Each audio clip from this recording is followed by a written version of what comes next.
Today on 24th January, National Institute of Open Schooling has organized a lecture on educating children in the search of new paradigm of schooling in Indian International Center on the occasion of Silver Jubilee Special by Professor R. Govinda, Vice Chancellor. To please felicitate Professor A.K. Sharma, former Director NCERT,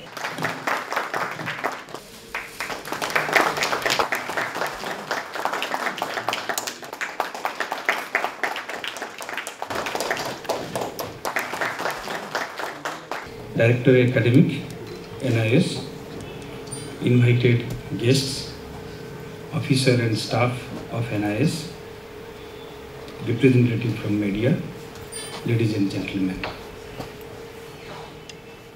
I extend a hearty welcome to you all to the third Silver Jubilee lecture of NIOS to mark the occasion of its Silver Jubilee year of foundation.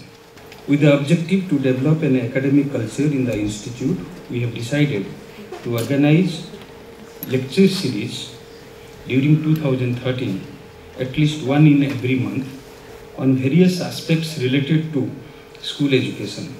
I am sure this will help us to develop a strong prospective plan for open schooling system in the country when the country is unveiling towards universalization of secondary education and after launching of Rashtriya Madhyamik Shiksha Abhiyan program, as you all know. I hope today's lecture to be delivered by Professor Govinda on the topic Educating Children for the Emerging Knowledge Society in Search of a New Paradigm of Schooling will focus some of the issues on how to reach the unreached. Thank you. Professor Sitanshu Jaina, Professor A.K. Sharma, and Dr. Kuldeep Agrawal, and distinguished audience here, ladies and gentlemen.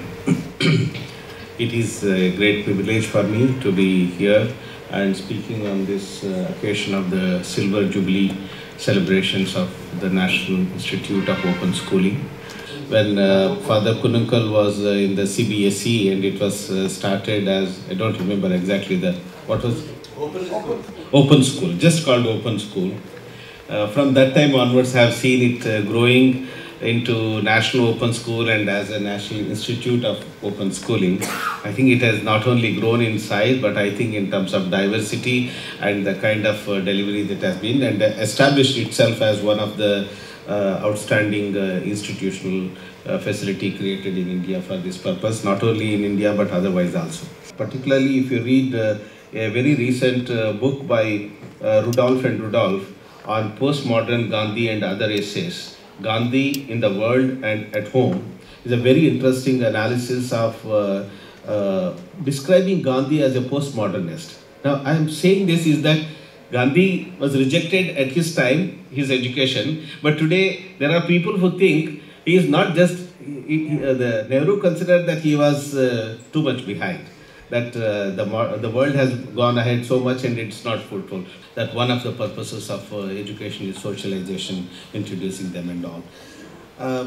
It is not just in India it is more glaring, but elsewhere also, that more and more people are finding that the schools are, as a phenomenon, is getting ghettoization of school. In other words, the schools are becoming exclusive spaces rather than inclusive spaces. The lecture was on the education, how schools should avoid rigid knowledge of transmission and how they should attribute on the cognizance of society. I am Khushbu Karwa with camera person Puneet, Voice of People.